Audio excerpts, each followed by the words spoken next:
Claire Bennett walked quietly into the grand auditorium of the Texas Institute of Technology, where white lights beamed down on rows of luxurious red seats. The gray cardigan draped loosely over her shoulders stood in stark contrast to the refined suits and polished leather shoes worn by the other attendees. At 35, Claire was no longer young compared to the crowd of eager students around her, but her eyes still shone with a quiet, unwavering passion. Before we continue following Claire's extraordinary journey, if you believe that a person's true worth lies not in their appearance or status, but in their perseverance and relentless passion, then please hit the like button and subscribe to our channel, so together we can spread inspiring stories like this to even more people. Now let's dive back into the story, full of surprises still waiting for us. Today's high-level scientific symposium was a major event, drawing leading minds in theoretical physics with a particular focus on string theory and new quantum applications. On stage, Professor Philip Harrington was preparing to take the podium. With his neatly combed silver hair and expensive dark blue suit, he was renowned not only for his academic accomplishments, but also for the cold arrogance he showed toward those he deemed unworthy. Claire chose a modest seat in the very last row, where she could take notes while remaining hidden from judgmental glances. She knew well that, in the eyes of most people here, she was an outsider. 3 years ago, she had applied for a technician job at the Institute, a position that paid just enough to support her young daughter, provided health insurance, and kept her close to the subject she loved in silence, physics, the science, that had carried her through her loneliest nights. Today, we will discuss the latest developments in applying string theory to quantum modeling. Harrington's voice rang out, deep, resonant, yet coldly precise, immediately commanding, full attention from the hall. His eyes swept across the crowd like a sharp blade, pausing for only a fraction of a second when they landed on Claire. So briefly it left no trace, yet enough for her to feel the weight of silent judgment. During the break, as Claire hunched, over her notebook scribbling, 2 young students nearby whispered just loudly enough for her to hear. "Who's that? A maintenance worker? Probably just here to eavesdrop for fun," the other scoffed. Claire gripped her notebook a little tighter, though her face remained calm. They had no idea that she had been teaching herself quantum physics for years, from old books borrowed, from the community library, from scientific papers read in secret during night shifts at work. They couldn't see the tiny, wondrous universes alive in her mind whenever she closed her eyes, where subatomic particles and extra dimensions composed invisible symphonies. As the symposium resumed, Harrington began presenting a hypothetical physics model he introduced as a breakthrough in understanding multidimensional space structures. Complex equations spread across the whiteboard like vines. The room was awash in awe and reverence. But in Claire's mind, the numbers and symbols began to rearrange themselves, and she saw a flaw, a small one, almost imperceptible, in what had seemed like an airtight argument. When Harrington paused, his cold gaze sweeping across the room, he asked, "Are there any questions or concerns?" Not a single hand was raised. No sound replied except for the hushed rustle of notebooks being hastily closed.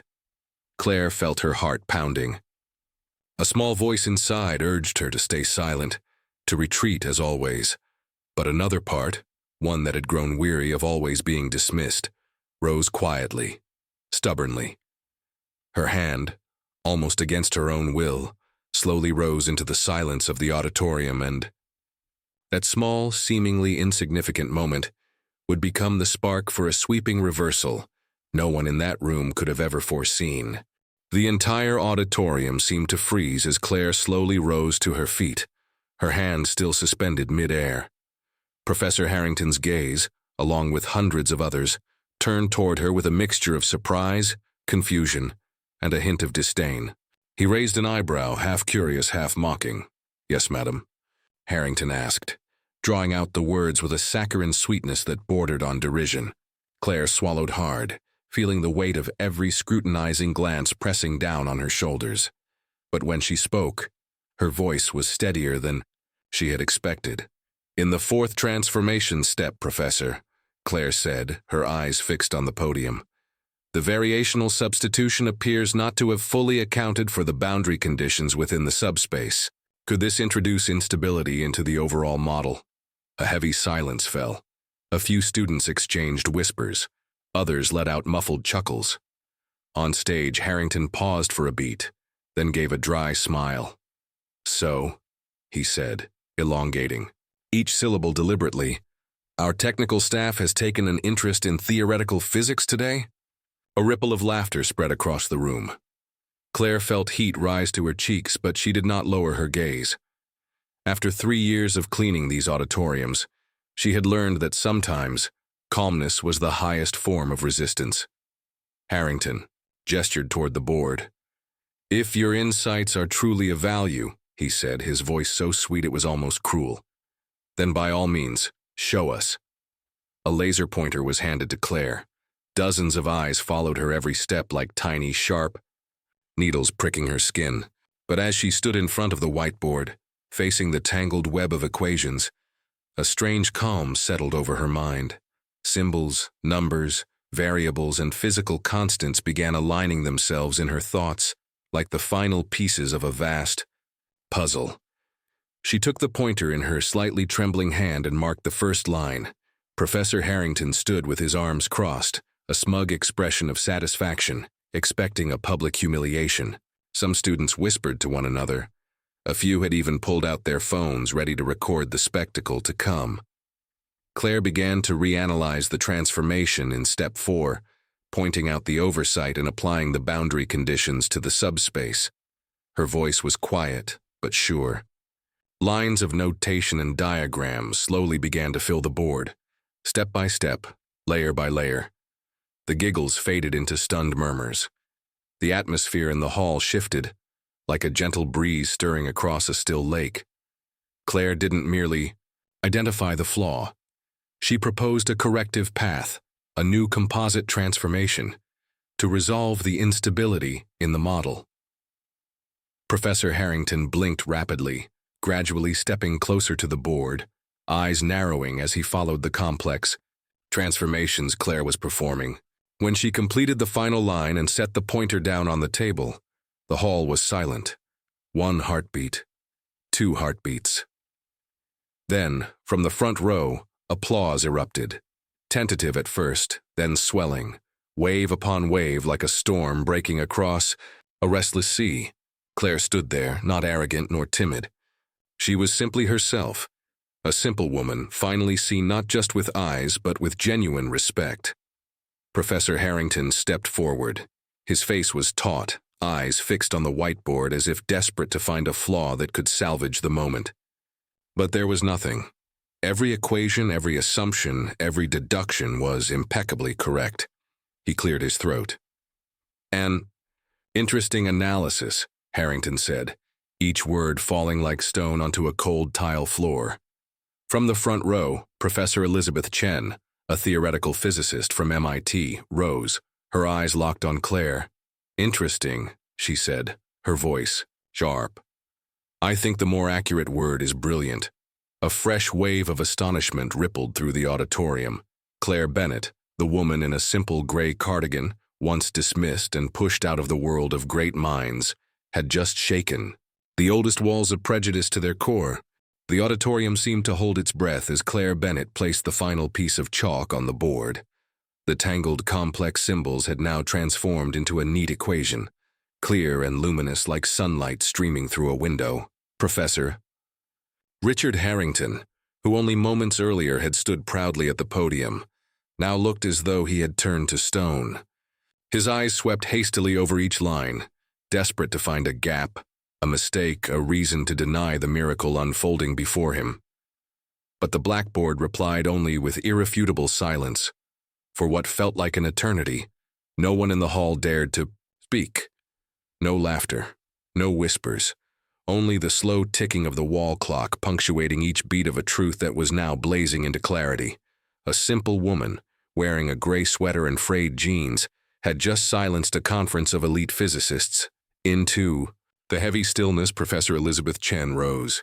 Her heels clicked crisply against the marble floor, a sharp, deliberate rhythm. She walked straight toward Claire, ignoring Harrington's stunned expression and the bewildered crowd behind her. "May I ask?" Elizabeth stopped just in front of Claire, her voice low and resonant in the hushed room. "Where did you learn this technique?" Claire clenched the chalk dusted in her fingers, her eyes flickering between hesitation and resolve.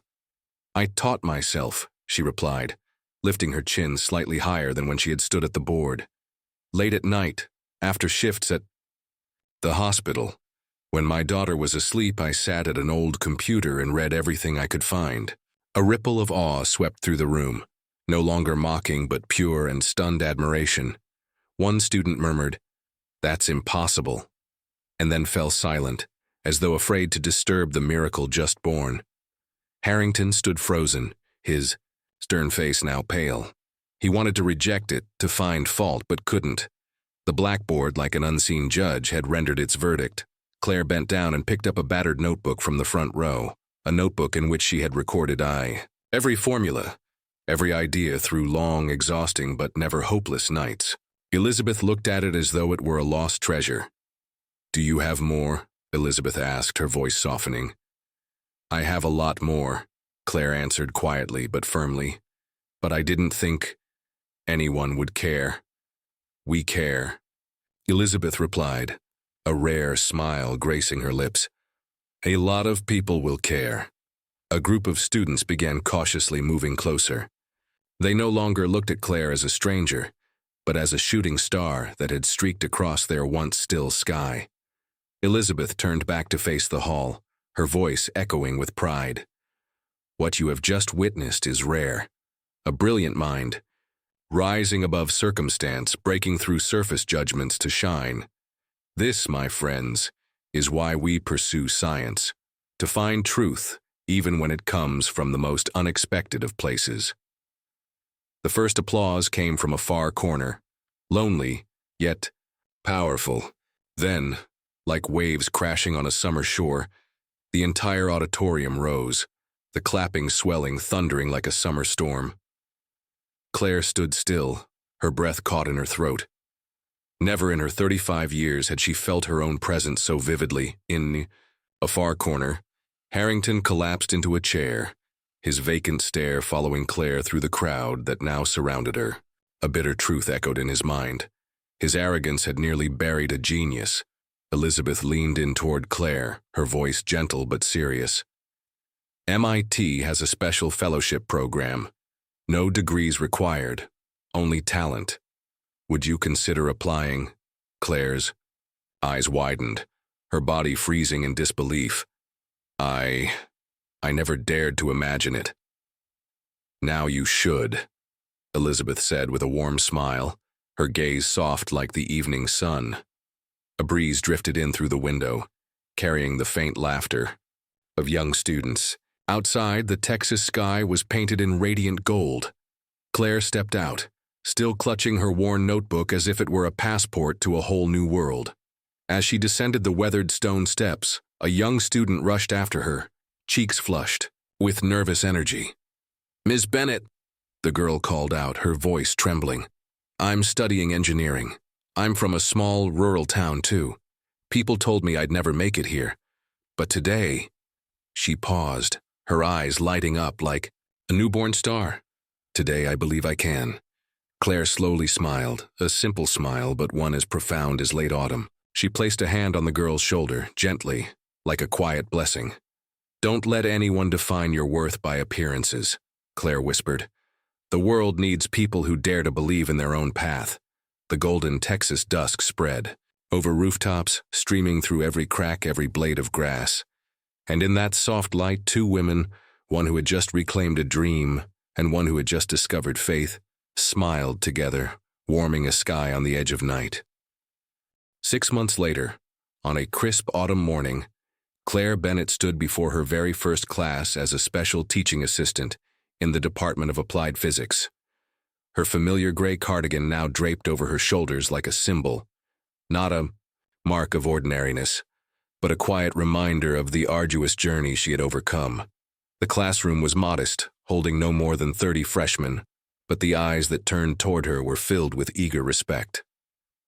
Claire walked to the whiteboard, marker in hand, her heart swelling with a feeling both familiar and strangely new, a pure love for knowledge and the joy of sharing it.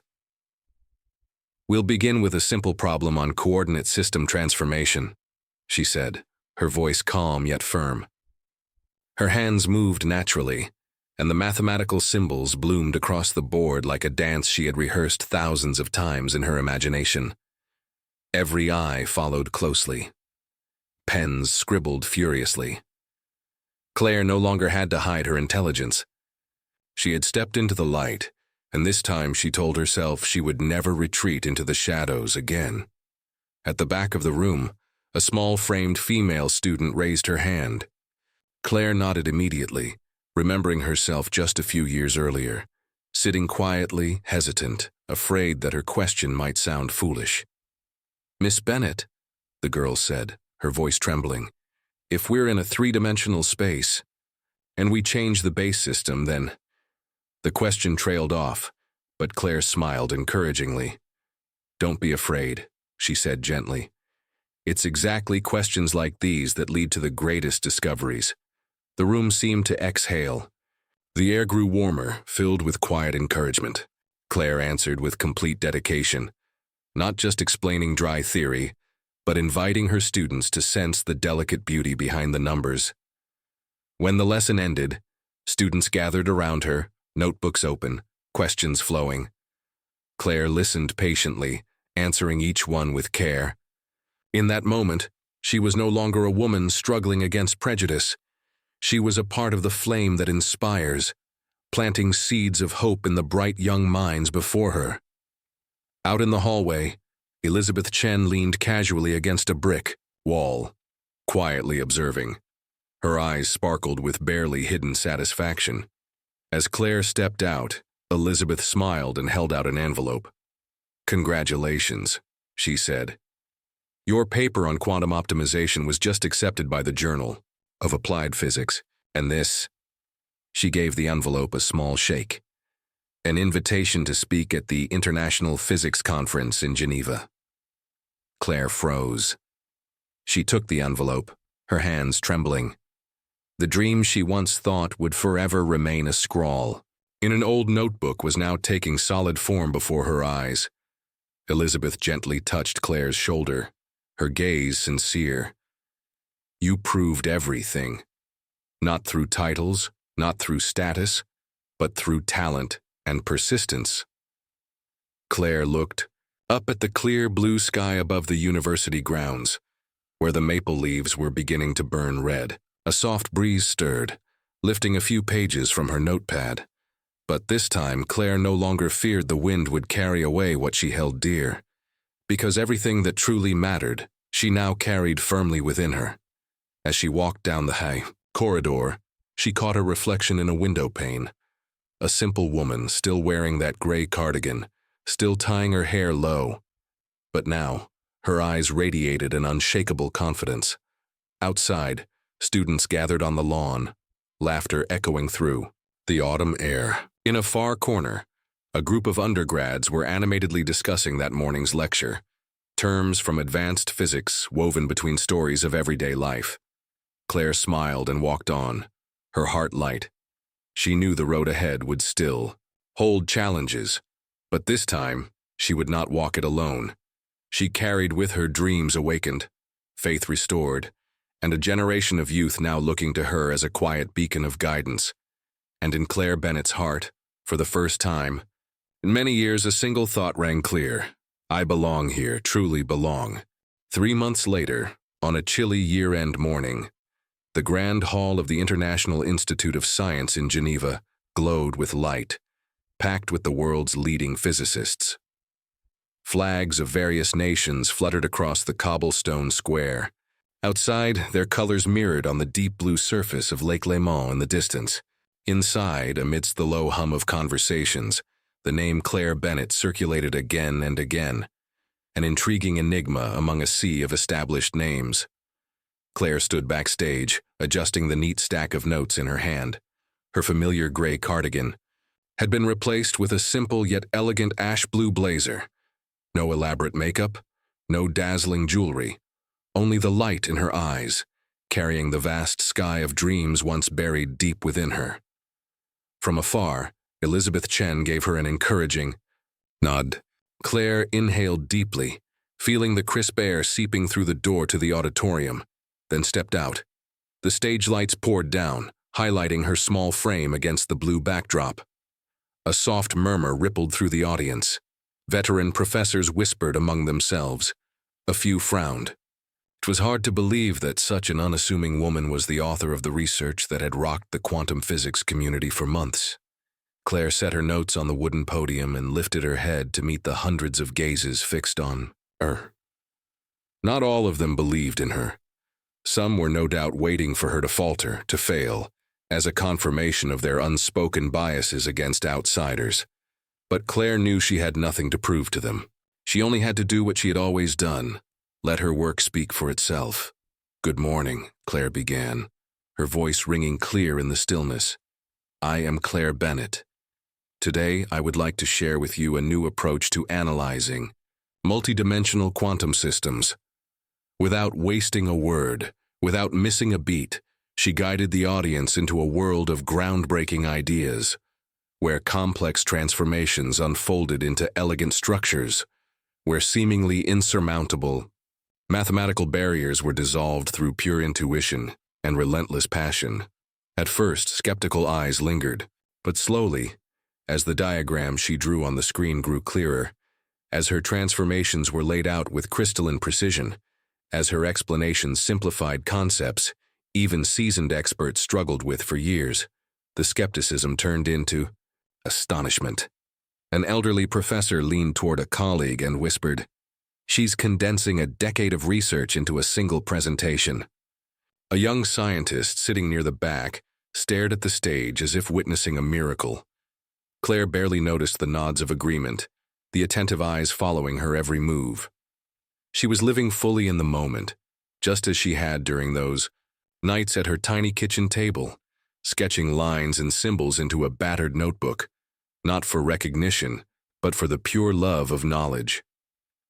When Claire concluded her presentation, the hall fell into a beat of silence, then erupted into thunderous applause. Not polite applause, but a genuine recognition of true brilliance. From the wings, Elizabeth Chen wiped at her eyes, whispering to herself, "She did it." Claire bowed her head slightly, her face flushed with emotion, but her spine straight, her gaze unwavering. The professors who had once dismissed her now rose to their feet, one by one, their applause unwavering, and among them, a young student held up a handwritten sign. "Thank you, Claire, for showing us dreams have no uniforms." Claire smiled, a soft, understanding smile freer than any she had ever known. Today, Claire Bennett did not just win over a room. Today, she opened a door for unseen dreams, for everyone who had ever been underestimated or disregarded, to know they too could step into the light, and that they truly belonged. If Claire Bennett's story has touched your heart, remember this. Sometimes the greatest minds don't arrive in immaculate suits or stand atop prestigious stages. Sometimes they quietly step into the world with a worn cardigan, an old notebook, and a resilience that nothing can extinguish. Claire has shown us that talent does not require titles, perseverance does not demand immediate recognition, and dreams are not reserved for the privileged few. Each of us carries within us a flame. Sometimes all it takes is a chance, a single moment to ignite it. And what about you? Is there something within you that has been overlooked because of your appearance, your background, or your circumstances? Will you let prejudice hold you back, or will you stand up as Claire did and step into the light that belongs to you? Share your thoughts in the comments below. Your story might be the spark of hope someone out there desperately needs. If you believe the world needs more stories like this, stories that remind us never to judge a person by appearances, please like, share this video, and subscribe to the channel so we can continue spreading extraordinary journeys from the most ordinary beginnings. Because sometimes, a single small action, one share, one word of encouragement, can become a turning point in someone's life. Let's continue to light up the unseen flames together. See you in the next story. where the extraordinary always blooms from the simplest of things.